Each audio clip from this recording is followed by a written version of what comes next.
Hi hello everyone welcome back to Raji home style. నేను మీ రాజేశ్వరి అండి. చాలా రోజుల తర్వాత వీడియో అండి. ఈరోజు రాజీ హోమ్ స్టైల్లో దోశ బైట్స్ని సింపుల్ ప్రాసెస్లో ఈవినింగ్ స్నాక్ రెసిపీగా ఎలా చేసుకోవాలో ఈరోజు ఈ వీడియోలో చూసేద్దాము. ఫస్ట్ ఆఫ్ ఆల్ ఈ దోశ బైట్స్ కోసం మనకు కొద్దిగా దోశపిండి ఉంటే చాలండి, మరీ ఎక్కువ అవసరం లేదు. లైట్గా దోశపిండి కొద్దిగా ఉంటే చాలు. స్టవ్ పైన దోశ ప్యాన్ పెట్టేసి ప్యాన్ కొద్దిగా హీట్ అయిన తర్వాత వాటర్ని స్ప్రింకిల్ చేసేసి బ్రష్తో వాటర్ని తుడిచేసేయండి. మరి కొద్దిసేపు ప్యాన్ అంతా హీట్ అయిన తర్వాత దోశ బ్యాటర్ని ఇలా బైట్స్ లాగా చిన్నగా వేసుకోండి. వీడియోలో చూపిస్తున్న విధంగా బైట్స్ లాగా చిన్నగా వేసుకోవాలన్నమాట. ఇవి దోశ బైట్స్ అండి. ఈ దోశ బైట్స్ కొద్దిగా కలర్ఫుల్గా కనిపించడానికి క్యారెట్ తురుము కానీ, ఆనియన్స్ కానీ, క్యాప్సికమ్ కానీ ఏదైనా మనం డెకరేట్ చేసుకోవచ్చు అనమాట. చూడటానికి కానీ తినడానికి కానీ మంచి టేస్టీగా ఉంటాయి ఈ బైట్స్ అనేవి.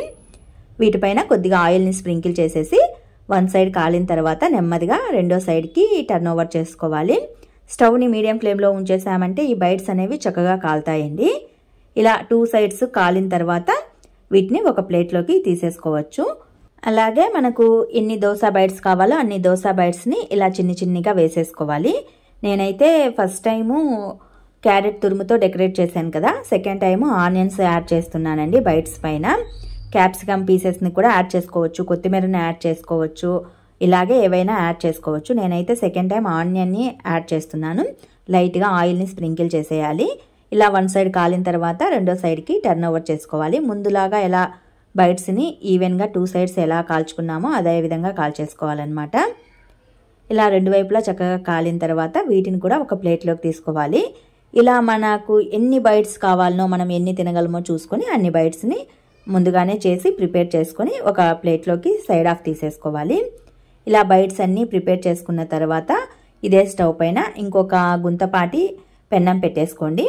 గుంతపాటి పెన్నం పెట్టేసుకున్న తర్వాత పెన్నం కాస్త హీట్ అయిన తర్వాత లైట్గా 1 టేబుల్ స్పూన్ పైన ఆయిల్ని వేసుకోవాలి. ఆయిల్ హీట్ అయిన తర్వాత కొన్ని ఆవాలు, కొద్దిగా జీలకర్ర వేసేసుకోవాలి.